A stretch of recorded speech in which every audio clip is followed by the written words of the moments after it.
होठ दिल कान अभिनव रव मुखरित हुए गाते नव आख्यान। अभिनव रव मुखरित हुए गाते नव आख्यान, गाते नव आख्यान गीत खुद पर इतराएं, गाते नव आख्यान गीत खुद पर इतराएं, मक्खन बन मन प्राण जब नित इन्हें सजाएं, मक्खन बन मन प्राण जब नित इन्हें सजाएं, लौटे अपने गांव खोज बिसरी सुध लाए, लौटे अपने गांव खोज बिसरी सुध लाए, नव दिस नव विस्तार पुनः गीतों ने पाए, नव दिस नव विस्तार पुनः गीतों ने पाए। सुप्रसिद्ध हास्य व्यंग्यकार मक्खन मुरादाबादी जी का अचानक गीतों की गली में मुड़ना, जैसा कि अभी व्योम जी ने कहा, हिंदी साहित्य में विस्मित कर देने वाली एक सुखद घटना है। पहली बार जब मक्खन मुरादाबादी जी के गीत देखे थे तो मैं स्तब्ध रह गई थी। मुझे ऐसा लगा जैसे किसी जादूगर का पिटारा खुल गया है। आज जब गीतों के भी घर होते हैं के रूप में मक्खन जी की महत्वपूर्ण गीत पुस्तक आवास में शिफ्ट हो चुके हैं, तो उनके नवग्रह में प्रवेश के अवसर पर भेंट स्वरूप सुशब्दों के सहयोग से छोटी सी भावांजलि दे सकूं, ऐसा मैं यहाँ प्रयास कर रही हूँ। और इस प्रयास में मैं कितनी सफल हो पाती हूँ ये आप निर्णय लीजिएगा। आदरणीय रामावतार त्यागी जी जैसे मनीषियों के सानिध्य में रहने वाले, जीवन के विविध अनुभवों के पाक से सुपोषित, ठेठ ग्रामीण भारत को मन में जीने वाले, सदाचार के प्रबल समर्थक, भ्रष्टाचार पर खिन्न हो जाने वाले, दूसरों को उपदेश देने से पहले स्वयं उन बातों का पालन करने वाले, पीड़ा और पीड़ित के मर्म को समझने वाले, व्यंग्य से समाज की व्याधियों का उपचार सुझाने वाले श्री कारेंद्र देव त्यागी जी के गीत अप्रत्याशित भले ही हों, पर उनकी उच्च गुणवत्ता युक्त होने पर संशय नहीं किया जा सकता। वह हमेशा कहते रहे हैं कि मैं छंद के बारे में अधिक नहीं जानता, क्योंकि हम सभी जानते हैं कि वे पहले छंद मुक्त विधा में लिखते थे। लेकिन जब उनके छंदबद्ध गीत पहली बार सोशल मीडिया पर आए तो लगा कि वास्तव में किसी विधा का ज्ञाता होने का दम्भ भरना और किसी विधा को सचमुच आत्मसात कर लेना दोनों ही कितनी अलग बातें हैं। भाव पक्ष हो अथवा कला पक्ष, दोनों ही दृष्टि से मक्खन जी के गीत श्रेष्ठ हैं, किंतु ये प्रेम या श्रृंगार के गीत नहीं हैं। ये माटी, मनुष्य, समय और समाज के गीत हैं। मातु शारदे से प्रारंभ हुआ यह गीत संग्रह परंपरा निर्वहन करते हुए भी अभिनव अभिव्यक्ति का अनुपम उदाहरण है। मुझे तार दे, हमें तार दे, यह हम अक्सर देखते हैं सरस्वती वंदना में, लेकिन इसे तार कर उसे तार कर और बाद में मुझे तार दे। सबसे अंत में अपने लिए मांगने की प्रवृत्ति आम नहीं होती, विशिष्ट होती है, और विशिष्ट व्यक्ति ही इस गुण के पोषक होते हैं। गाली बचे न किसी गाल में, यह बिल्कुल अद्भुत जो पंक्ति है हम इस शारदीय वंदना में देखते हैं कि गाली बचे न किसी गाल में जैसी कामना सरस्वती वंदना में करना वास्तव में सही अर्थों में शिक्षा की वास्तविक उपलब्धि की कामना करना है। ज्ञान, अर्थ, यश, कीर्ति, वैभव सारी दुनिया मांगती है। ज्ञान, अर्थ, यश, कीर्ति और वैभव सारी दुनिया मांगती है, पर नैतिकता और अनुशासन का पुरस्कार अभिनव गीतकार ने मांगा है। मातृवंदना ने सशक्त महिला के प्रतिरूप का आख्यान हो या परम शास्त्र के मंदिर जैसे गुरुवर पिता हमारे कहकर पिता को भावांजलि हो, दोनों ही गीतों में गांव व पूर्व पीढ़ी का जीवन परिचय हमें मिलता है। बुजुर्ग और देहात जो आधुनिकता की दौड़ में पीछे छूटते जा रहे हैं, मक्खन की गीत यात्रा में महत्वपूर्ण स्टेशन है जहां उनकी गाड़ी जरूर रुकती है और आधुनिकता की शुष्कता से उपजी प्यास बुझाने के लिए ठहरती है। कहा करे थी दादी जैसी पंक्तियां शीतल जल सा अनुभव कराती हैं।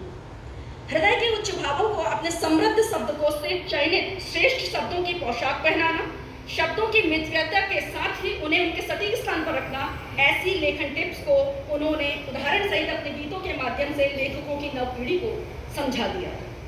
आपके गीत पढ़ना जीवन को एक नई दृष्टि देता है। जैसे उनके गीतों में किसी भी अति से इतर व्यवहारिक पद पर चलने के सर्वमान्य व्यवहार को ही विशिष्ट और गूढ़ तरीके से कहते हुए भी इसके निहितार्थ जम सामान्य को भी ग्राह्य हो ऐसा शब्द विन्यास है जो दैनिक जीवन के लोग के बहुत करीब है। हम प्रायः देखते हैं गीतों के पुतले, गीतों की मूर्तियां। हम प्रायः देखते हैं गीतों के पुतले, गीतों की मूर्तियां कुछ तुकबंदी और दोहराव से कुसज्जित, तो कुछ सिर से पैर तक अलंकारों से इतने सुसज्जित कि गीत का चेहरा पढ़ना समझना मुश्किल हो जाए। पर मक्खन जी गीत की मूर्ति या पुतला नहीं बनाते। वह गीत को अपने शब्द कौशल से एक धड़कता हुआ हृदय सौंपते हैं, जिसका स्पंदन हर पाठक की आंखों और मस्तिष्क से होता हुआ उसके हृदय को भी स्पंदित कर दे। यह स्पंदन बहुगुणित हो हृदय को झनकार सौंपता है और आह्लादित हृदय इस झनकार पर प्रहरों से दिवसों तक नृत्य बना रह सकता है। रोजमर्रा के जीवन की कहावतें और मुहावरे मक्खन जी के गीत का सानिध्य पाकर विशिष्ट बन जाते हैं और उनका मुख्य अस्त्र, उनका धारदार व्यंग्य उनके गीतों में भी सफाई और तीखेपन से वार करता है कि हर फड़ के उल्लू उल्टे हो जाए। छतों से सद्भाव बचाने आए पत्थर जमीन में कब्र खोदकर छुप जाए। आप तो बस आप हैं मक्खन जी। उनके कुछ गीतों को उद्धृत करते हुए कुछ और पक्ष मैं आपके सम्मुख रखना चाहूंगी। लुप्त हुई गौरैया कुछ तो ठीक नहीं। गौरैया से जुड़े वर्तमान इतिहास, लोकरंग, मान्यताएं, गांव और शहर के दृश्यों को समेटकर मक्खन जी ने अपनी अनुभव जनित समृद्ध शास्त्रीय भाषा और लोक भाषा के सम्मिश्रण से इतनी सुंदरता से यह गौरैया गीत बनकर गौरैया की उस तस्वीर को हमारी स्मृति पटल पर अंकित कर दिया है जो हम बचपन में देखा सुना करते थे।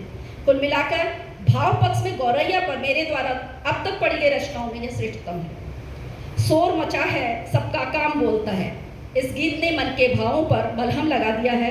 यह पूरा गीत हिम्मत और संतोष के साथ तटस्थ होकर उस असंतोष को ही संतोषकारक प्रभाव डालते हुए प्रस्तुत करता है। एक गीत है ब्याह हो गया तय है आंसू की बिटिया का। आधुनिकता को लोकरीति और परंपराओं का आईना इस गीत ने दिखाया है। मक्खन जी के गीतों की खास बात यह होती है कि इनमें भारतीय गांव अपनी सनातन परंपराओं और लोक आदर्शों के साथ पुनर्जीवित होकर आधुनिक समय को नॉस्टैल्जिया में ले जाकर कुछ बहुमूल्य पीछे छूट जाने का इशारा करते चलते हैं। एक गीत है जो मुझे ज़्यादा इसने प्रभावित किया था कि कोशिश है खरपतवारों की मटिया मेट फसल। कोशिश है खरपतवारों की मटिया मेट फसल हो। मक्खन जी जैसे मिट्टी की खुशबू में रचे बसे साहित्यकार जब फेसबुक पर उगाई सृजन की खरपतवारों की फसल मटियामेट करने का प्रयास करेंगे तो निश्चित ही प्रयास फलीभूत होंगे। लेकिन गरीबी मिटाओ गरीब को नहीं की तर्ज पर आपकी सद्भावना भी केवल सृजन की खरपतवार को हटाना चाहती है, ना कि नव सृजकों को हतोत्साहित करना चाहती है। यह भी एक सच है। हाथी और चींटी का श्रेणीकरण विलुप्त होने से धीरे धीरे सब चींटी बनकर ही खुश होते रहेंगे। हाथी का ऊंचा कद किंवदंती बनकर रह जाएगा। समाज में बोनापन पसर जाएगा। अति विश्वास निसंदेह गोता खाएगा।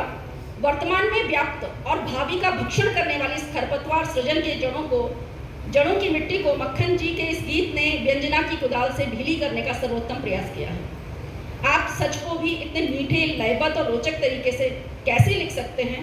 सचमुच में अद्भुत है आपकी प्रतिभा और बारंबार आपको नमन है। एक गीत है बहक बहक फिसली इच्छाएं पड़ संकट में जूझ रही हैं। सामयिक गीत है कि मॉडर्न प्रेम और उसकी परिणति को बड़ी सूक्ष्मता से दर्शाता यह विचारणीय गीत गढ़ा गया है। वर्तमान में युवाओं में व्याप्त मोबाइल युगीन प्रेम संकटों और जिसका खामियाजा युवतियों को ही उठाना पड़ता है का विश्लेषण करता हुआ ये एक बहुत ही समयानुकूल चेतावनी गीत है। बहक बहक फिसली इच्छाएं पड़ संकट में जूझ रही हैं। फिर से अकड़ दिखाने आए महापूस के जाड़े। शीतकाल पर यह श्रेष्ठ मक्खन जी की लेखनी से हुआ है। यह निश्चित ही ईश्वर की कृपा है कि आप एक से बढ़कर एक गीतों का सृजन कर रहे हैं और इन गीतों के बहाने उन्होंने पर्यावरण अर्थात मिट्टी, पानी, हवा, ऋतुएं, बादल, वृक्ष और पर्वत सबका हृदय गाया है। उनका अध्ययन और अनुभव इतना घनीभूत है कि उनके संवेदनशील प्रवृत्ति की आँच पाकर उसका सत्व इन गीतों के रूप में टपक रहा है। तभी वे गा उठते हैं, टप टप टप रोज टपकते रहते बरस गए जो गीत। माँ वाणी की विशेष कृपा है मक्खन जी पर जो गीत को परंपरा के निर्वहन के साथ साथ नई ताजगी, नया बोध भी आप दे पा रहे हैं। सबसे बड़ी खूबी जो मुझे इन गीतों में, फिर मैं यहाँ पे जो पंक्ति इस पर विशेष ध्यान चाहूँगी कि सबसे बड़ी खूबी जो मुझे इन गीतों में, मैं गीत ही कहूँगी क्योंकि नव, अभिनव, प्रवी ये सब केवल पोशाकें हैं। मूल आत्मा गीत, मूल आत्मा गीत है। उसे हम प्रगीत, विगीत, नवगीत, अभिनव गीत जो कह रहे हैं, ये सारे जो आगे उपसर्ग लगे हैं वे इसकी पोशाक मात्र हैं, मूल आत्मा तो गीत ही है। और मुझे ये महसूस होती है मक्खन जी के गीतों में कि वे हर बात में संतुलित हैं, कुछ भी कम या ज़्यादा नहीं है। बागार्थ के समूह के प्रसिद्ध नवगीतकार मनोज जैन जी ने आपको नवगीत का महादेव कहा है। मैंने इस उपाधि पर मंथन किया। इस पर आपके गीतों को जितना सोचा, आप उतनी विविधता के साथ महादेव के कई अवतारों में दिखने लगे। आशुतोष, भोले, कृपालु, दयालु के साथ ही अन्याय के विरुद्ध प्रलयंकर रूप भी मक्खन जी के गीतों में दिखाई देता है। अब एक गीत जब प्रलयंकर रूप की बात हो रही है कि जीव निरे ही कट मर जाए, गिद्ध न भूखे मरने पाए। जीव निरे ही कट मर जाए, गिद्ध न भूखे मरने पाए। मक्खन जी का यह गीत बीज से पौधे की तरह अंकुरा, पहाड़ों से दरिया की तरह निकला गीत है, परंतु उनकी इस डिश में खड़े मसालों का तीखापन कुछ ज्यादा है। ये भाव उनके मुक्तचंद व्यंग की चादर में टांके जाने पर तो बहुत आकर्षक लगते, पर गीत के मखमली रुमाल की कोमलता को ये कहीं न कहीं अटका रहे हैं। ऐसे एकाध गीत हैं जिनमें आवेश में व्यवस्था के प्रति रोष प्रकट करता हुआ व्यंग्यकार अधिक हावी है, कोमल गीत जैसी खनक इनमें कमतर है। या यह भी हो सकता है कि मक्खन जी ने इतने शानदार, जानदार और बहावदार गीतों की श्रृंखला दी है कि हमें उनमें से एक भी 19 रचना अखर जाती है। मक्खन जी के गीतों में नवीन बिंब हैं, जैसे कि नीमों की ठंडाई, मिड डे मील पढ़ाने निकला, आडंबर का बौनापन, सूरज जैसा विज्ञापन, आग बबूला लू, छाया लगे खौलता पानी, पिलखन दादी, रिटायर मुर्गासन। आंचलिक शब्द हैं जैसे मिसर उठी, पतियाती, साँठ दिए, थुतरा, झुटिया, मंडया, जबरई, ढाकेंगे, चून, कुठरिया, छेक, फूंड, निखोले, अग्यारी आदि। और अंग्रेजी के शब्दों का भी प्रयोग है, बिगड़ गई है शेप, खिड़की ब्रेन की, मोबाइल के नोटपैड, प्रोपेगेंडा के अक्सर, यूज हो गया कंधा आदि।